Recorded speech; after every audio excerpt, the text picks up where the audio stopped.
Pitanje osoba koja klanja vitr. Evo, klanjao je čovjek jaciju, klanjao je vitr, legao spavati. Nakon toga se probudi prije sabaha, može li da klanja još na fili? Može. Da, Allahov poslanik je rekao, neka vam zadnji namaz budu vitre. Mi smo tako i uradili, klanjali smo vitre, ali smo ustali neplanski. Osoba koja hoće ustati na noćni namaz, planira ustati, onda će klanjati jaciju, sunnete i leći spavati.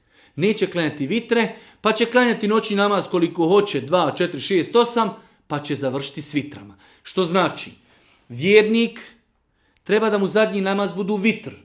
Ali ako se desi čovjek klanjao vitr namaz, legao spavat, jednostavno probudio se prije sabaha, osjeti mogućnost, želju, volio bi klanjati noćni namaz, može li se klanjati nakon vitara noćni namaz prije sabaha? Može i nema smetnji, ali osoba koja zna da će ustati na vitr, onda vitr treba odgoditi, klanjati noćni namaz koliko želi, nakon toga sve to zapečatiti i završiti vitrom.